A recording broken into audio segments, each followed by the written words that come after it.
sneaked from his house to buy biscuits and he was hit.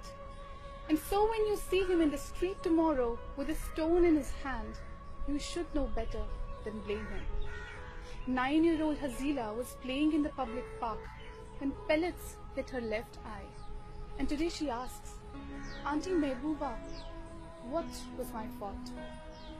8-year-old Vinayak went out to buy some milk, and today he lies critical on a hospital bed. 300 pellets were found in Riyaz's body. He was returning from work when killed. His brother's marriage was only 4 days away. What had been readied for the wedding was used at the funeral. Shabir was dragged from his house, beaten and butchered to death. Insha was standing in her balcony when pellets hit her body, her eyes, leaving her blinded for life. Basit was shot at in the legs and pushed 20 feet deep. He was to leave the next day for his college in Punjab. But for us, college can wait, death cannot. So India, while Sindhu got you a silver, here is a gold for you. On 15th August, a flag of a country that our hearts never again shall belong to is raised by the oppressors, the rapists of our land. Mushtaq's wife is admitted in the hospital. He is to become a father today. But Mushtaq can't come. He needs a curfew pass that he has not.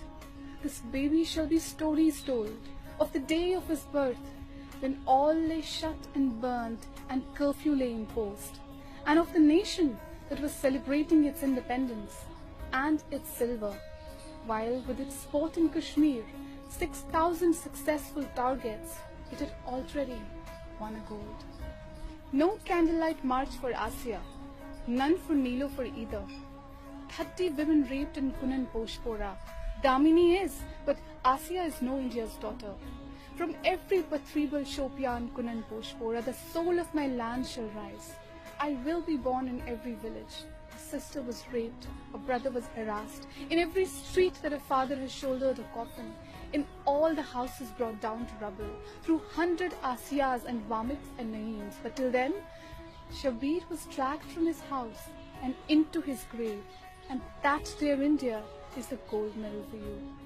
When he held my father up by his collar and asked him to say Bharat Mata Ki Jai, never again did I rise for any anthem, not when in school we had the visiting PM.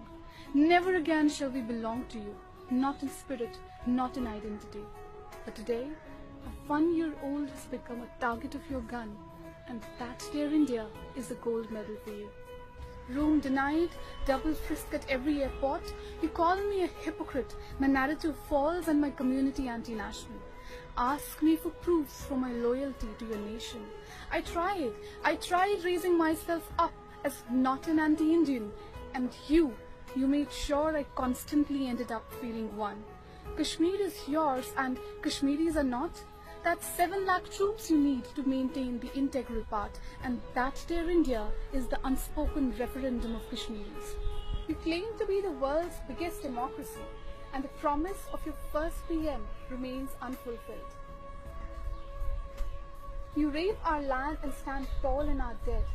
32,000 widows, 97,000 orphans, 6,000 unmarked graves in Kashmir, and that, dear India, is the gold medal for you.